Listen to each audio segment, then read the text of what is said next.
നുണപ്രചരണങ്ങൾക്ക് മറുപടിയുമായി C Sadanandan master MP. കാലം മാറിയെന്ന് CPM മനസ്സിലാക്കണം. കേസിൽ കുറ്റവാളികൾ ശിക്ഷിക്കപ്പെട്ടതിന്റെ മനസ്സംഘർഷത്തിലാണ് CPM തനിക്കെതിരെ നുണപ്രചരണങ്ങൾ നടത്തുന്നത്. തളർത്താൻ നോക്കിയവർക്ക് മുൻപിൽ മുട്ടിലിഴഞ്ഞിട്ടില്ലെന്നും ആദർശത്തിന്റെ കരുത്തിൽ നിവർന്നു നിൽക്കുമെന്നും സദാനന്ദൻ മാസ്റ്റർ ജനം TVയോട് പറഞ്ഞു. ചിലത് പറയാനുണ്ട് എന്ന തലക്കെട്ടോടെയാണ് CPM നേതാക്കളും സമൂഹ മാധ്യമങ്ങളിലെ ഇടത് പ്രൊഫൈലുകളും നടത്തുന്ന നുണപ്രചാരണങ്ങൾക്ക് സി സദാനന്ദൻ മാസ്റ്റർ MP മറുപടി നൽകിയത്.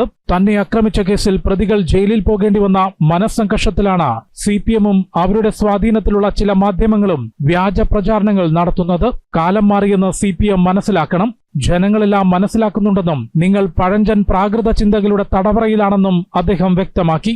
സദാനന്ദൻ മാഷ് രണ്ട് കാലും വെട്ടിമാറ്റപ്പെട്ട അവസ്ഥയിൽ ഉണ്ട് എന്ന സത്യം ജനങ്ങൾക്കറിയാം. പക്ഷെ അയാൾ അതിന് അർഹനാണ് എന്ന് വരുത്തി തീർക്കാനുള്ള ഏറ്റവും നിന്ദ്യമായ പരിശ്രമമാണ് അവരുടെ ഭാഗത്തു നിന്നുണ്ടാകുന്നത്. ഞാനിതൊരു ചർച്ചയാക്കണമെന്ന് ആഗ്രഹിച്ചതേ അല്ല.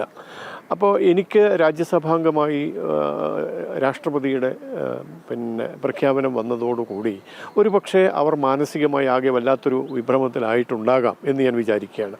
അതും അണികളിൽ ഉണ്ടാകുന്ന ഈ ആശയക്കുഴപ്പമോ അല്ലെങ്കിൽ പാർട്ടിക്കെതിരെയുള്ള വികാരമോ വഴിതിരിച്ചു വിടാനൊക്കെയുള്ള ശ്രമത്തിൻ്റെ ഫലമായിട്ട് വലിയ നേതാക്കൾ തന്നെ രംഗത്തിറങ്ങി നുണ പ്രചരിപ്പിക്കുകയാണ്. അക്രമ രാഷ്ട്രീയത്തിന്റെ ഭൂതകാലത്തെക്കുറിച്ച് ചർച്ച ചെയ്യേണ്ട എന്ന നിർബന്ധമുണ്ടായിരുന്നു. എന്നാൽ സമൂഹത്തെ തെറ്റിദ്ധരിപ്പിക്കുന്ന നീച പ്രവർത്തികൾക്കെതിരെ തുറന്നു പറച്ചിലുകൾ ആവശ്യമാണെന്ന് സൂചിപ്പിച്ചുകൊണ്ടാണ് 1994 നേരിട്ട അക്രമത്തിന്റെ ക്രൂരതയും CPMന്റെ അക്രമ രാഷ്ട്രീയ നിലപാടുകളും സദാനന്ദൻ മാസ്റ്റർ വിശദീകരിച്ചത്. തളർത്താൻ ശ്രമിച്ചവർക്ക് മുൻപിൽ മുട്ടിലിഴഞ്ഞിട്ടില്ലെന്നും ആദർശത്തിന്റെ കരുത്തിൽ നെഞ്ചുവിരിച്ച് നിവർന്നു നിൽക്കുകയാണെന്നും അദ്ദേഹം ഫേസ്ബുക്ക് പോസ്റ്റിൽ കുറിച്ചു. ജനം, ഡൽഹി.